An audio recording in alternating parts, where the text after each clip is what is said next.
OROP issue came up and the ex-serviceman clearly said that OROP has not been implemented by the Prime Minister. 30,000 crores is more than enough to solve the OROP problem. But आप सैनिकों को And OROP was 8,300 crore. वो 8,300 करोड़ में आपको OROP मिल जाएगा, मगर आपने 30,000 करोड़ रुपए बिना कोई एक्सपीरियंस, बिना कोई बैकग्राउंड, 30,000 करोड़ रुपए आप अनिल अंबानी को देने के लिए तैयार हो, मगर हमारी सेना के इक्विपमेंट के लिए, उनके फ्यूचर के लिए, उनके पेंशन के लिए आप काम करने को तैयार नहीं है. That is the main issue here. बहुत दुख हुआ क्योंकि जो हमारे एक्स सर्विसमैन हैं, शायद आपके सामने वो जिस प्रकार उन्होंने अंदर दुख प्रकट किया, जिस प्रकार वो अंदर बोले, जो उनको ह्यूमिलिएशन फील हो रहा है, ये बड़े डिग्निफाइड लोग हैं, तो ये आपके सामने उस प्रकार से नहीं बोल रहे हैं, मगर इनके दिल को बहुत चोट पहुंची है और इनके साथ जो बर्ताव किया जा रहा है वो गलत है और उसको सरकार को अपने तरीके बदलने पड़ेंगे. पूर्व सैनिकों को साथ लेकर पीएमओ पहुंचे राहुल गांधी, बोले अभी तक नहीं मिली OROP. नमस्कार दोस्तों, फौजी भाइयों के सबसे भरोसेमंद यूट्यूब चैनल पर आपका एक बार फिर से स्वागत है.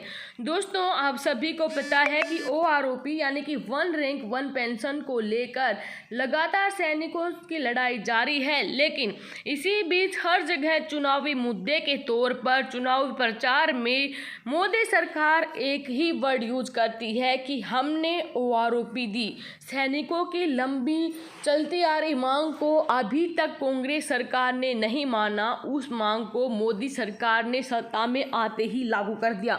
लेकिन जब भी आप यहाँ पर सैनिकों से बात करोगे, भूतपूर्व सैनिकों से बात करोगे, तो उनके पास आपको सिर्फ एक ही जवाब मिलेगा, ये कोई OROP नहीं है, ये सिर्फ वन टाइम इंक्रीमेंट है.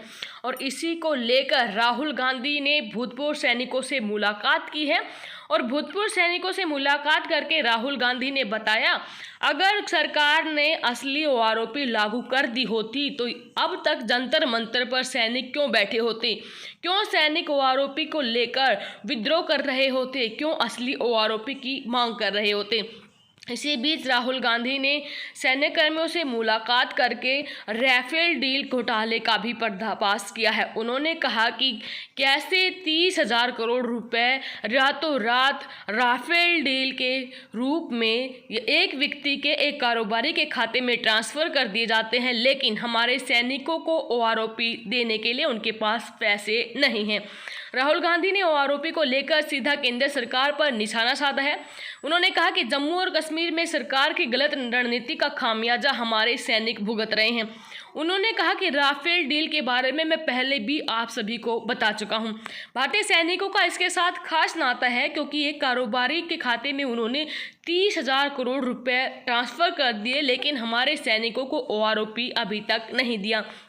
मुलाकात के बारे में राहुल गांधी ने पत्रकारों से कहा कि काफ़ी सकारात्मक बैठक यहाँ पर हुई है, कई बातों पर गंभीरता से चर्चा हुई है. उन्होंने कहा कि वन रैंक वन पेंशन का मुद्दा उठाया गया है और पूर्व सैनिकों ने साफ तौर पर कहा है कि प्रधानमंत्री ने इसे लागू नहीं किया है. गौरतलब है कि भारतीय सेना से रिटायर हुए फौजी लंबे समय से वन रैंक वन पेंशन यानी कि OROP की मांग कर रहे थे. उनके मुताबिक रिटायर फौजियों को उनके रैंक के हिसाब से पेंशन मिलनी चाहिए, न कि रिटायर होने के साल के आधार पर. इस मांग को लेकर आंदोलन के बाद मोदी सरकार ने 7 सितंबर 2015 को OROP के क्रियान्वयन का आदेश दिया था. हालांकि पूर्व सैनिकों के एक संगठन इस प्रक्रिया में बदलाव की मांग भी करता रहा है. इसके बाद 14 दिसंबर 2015 को सरकार ने एक सदस्यीय न्यायिक समिति का गठन किया और इस समिति ने अपनी सिफारिशें सरकार को सौंप दी, जिस पर आंतरिक समिति ने विचार किया. लेकिन जो भी पैसा यहाँ पर ट्रांसफ़र किया गया है वो वन रैंक वन पेंशन नहीं बल्कि वन टाइम इंक्रीमेंट का है. असली OROP की अगर टेबल आप देखेंगे तो मोदी सरकार ने जो लागू किया है और जो असली वन रैंक वन पेंशन होनी चाहिए उसमें काफ़ी सारा अंतर आपको रैंक के हिसाब से देखने को मिलेगा. और इसको लेकर लगातार भूतपूर्व सैनिक जंतर मंतर पर बैठे हैं, मांग कर रहे हैं कि उनको उनका असली हक, उनकी असली OROP दी जाए. इसी को लेकर राहुल गांधी ने भूतपूर्व सैनिकों का साथ दिया है और उन्होंने यहाँ पर मांग उठाई है कि जल्द से जल्द यहाँ पर OROP असली वाली 1 रैंक 1 पेंशन हमारे फौजियों को दी जाए, क्योंकि चुनाव प्रसार में अक्सर ही मोदी सरकार या उनके मंत्री संतरी ये यही ऐलान करते रहते हैं कि उन्होंने 1 रैंक 1 पेंशन दी है, जो कि कांग्रेस सरकार ने लागू नहीं की। आपका इसके बारे में क्या कहना है? वीडियो के कमेंट बॉक्स में अपनी राय जरूर दें। ऐसी ही ताज़ा खबरों के लिए हमारे साथ बने रहें। धन्यवाद। जय हिंद, जय भारत।